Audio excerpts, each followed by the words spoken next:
মা কালীর ভক্তি আর সাধনায় চিরকালই বাঙালিরা এগিয়ে। তাই তো পশ্চিমবঙ্গের বিভিন্ন স্থানে অনেক সুপ্রাচীন ও বিখ্যাত কালী মন্দির দেখতে পাওয়া যায়, যার মধ্যে জৌড়া কালী মন্দির অন্যতম। আজ আপনাদেরকে রানাঘাটের নকারিতে অবস্থিত জৌড়া কালী মন্দিরের গল্প শোনাবো। আমাদের এই জাস্ট পুজো দেওয়া কমপ্লিট হলো, ভীষণ ভালোভাবে পুজো দিয়েছি। এখানে তো কোনো ঠাকুরমশাইয়ের কোনো মানে পুরোহিতের ব্যাপার নেই, নিজেরাই আসতে হয়, নিজেরাই পুজো দিতে হয়। হাই, আমরা এখন জওড়া কালী মন্দিরে পুজো দিতে যাচ্ছি, মায়ের পুজো। আমরা এখন আছি, দেবো দেবো করছি, বাড়িতে এসে কোনো বাড়ি দেওয়া হয় না, এবার যাচ্ছি পুজো দিতে। আমরা এখন আছি রথতলা গেটের কাছে, রানাঘাট। এখান থেকে প্রায় 2 কিলোমিটার দূরে গুগল ম্যাপ দেখাচ্ছে, সময় হয়তো লাগবে 10-15 মিনিট। আমরা টোটো করে যাচ্ছি রথতলার গেটে। এতক্ষণ গেট পড়েছিল, এখন জাস্ট গেটটা খুললো, তাই একটু জ্যাম হয়ে যাচ্ছে। তো এইসব জায়গায় টোটো করে যাওয়াটাই বেটার, গাড়িটা না নিয়ে।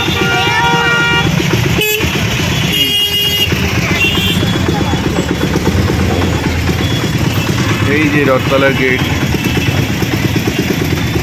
রথতলা গেটের সামনে ট্রাফিক একটু জ্যাম থাকলেও পরবর্তী অংশে রাস্তা খুব ভালো ছিল, বেশ চওড়া ছিল। আপনারা পার্সোনাল গাড়ি যদি নিয়ে আসতে চান তাহলে অনায়াসে নিয়ে আসতে পারে। আগে জানলে আমিও নিয়ে আসতাম।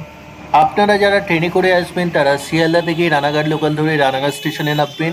স্টেশনের পূর্ব দিক দিয়ে বেরিয়ে টোটো ধরে মায়ের মন্দিরে আসতে পারেন।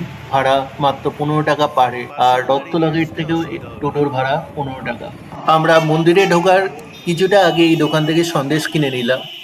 আর ধূপ, মোমবাতি এই সবগুলো আপনারা মন্দিরের সামনেই পেয়ে যাবে, যদিও আমরা এগুলো বাড়ি থেকেই নিয়ে এসেছি। আমরা বেলা 12টা 10 নাগাদ মন্দিরে এসে পৌঁছালাম। মন্দিরটির গেটেই লেখা আছে, দেখতে পাচ্ছেন, 1373 সালে যুগল কিশোর নন্দী মন্দিরটি নির্মাণ করে। শোনা যায় যে তিনি মায়ের স্বপ্নাদেশ পেয়ে এই মন্দিরটি প্রতিষ্ঠা করে। ঢুকেই বাদিকে যে ছোট্ট ঘরটা দেখতে পাচ্ছেন, সেখান থেকে মায়ের পুজোর সরঞ্জাম কিনতে পারেন। মন্দিরটি খুব সাধারণ এবং জাঁকজমকবিহীন।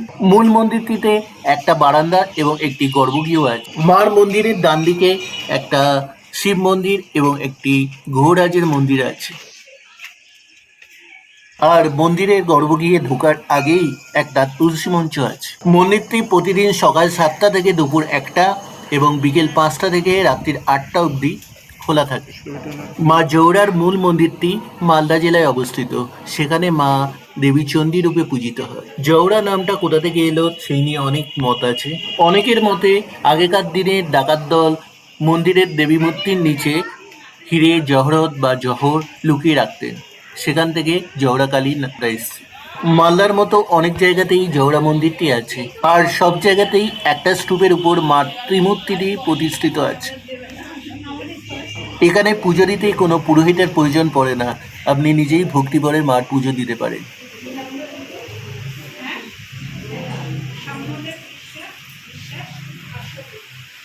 মন্দিরের প্রবেশদ্বারের ঠিক ওপরে ব্ল্যাকবোর্ডে পুজোর জন্য টাকা পয়সার দান বারণ করা আছে।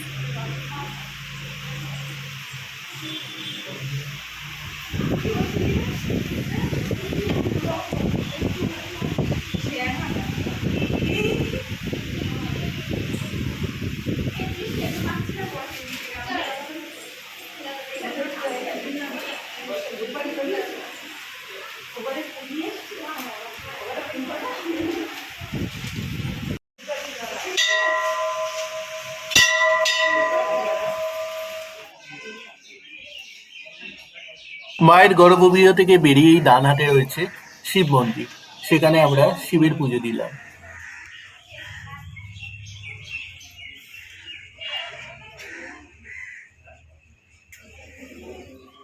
আর সামনেই আছে গৌরাজের মন্দির।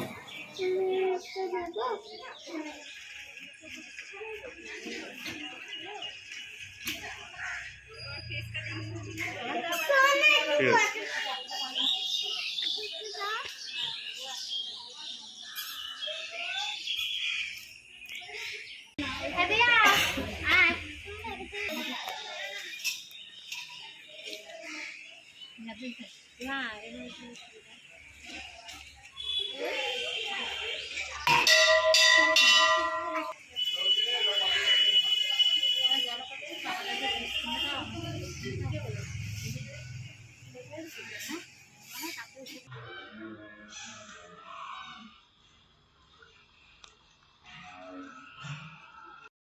আমাদের এই জাস্ট পুজো দেওয়া কমপ্লিট হলো, ভীষণ ভালোভাবে পুজো দিয়েছি। এখানে তো কোনো ঠাকুরমশাইয়ের কোনো পুরোহিতের ব্যাপার নেই, নিজেরাই আসতে হয়, নিজেরাই পুজো দিতে হয়। খুব ভালো, একটু ভিড় ছিল আগে, আর এখন তো পুরো ফাঁকা হয়ে গেছে মন্দির। এক্ষুনি মন্দির বন্ধ হয়ে যাবে, 1টা নাগাদ বন্ধ হয়।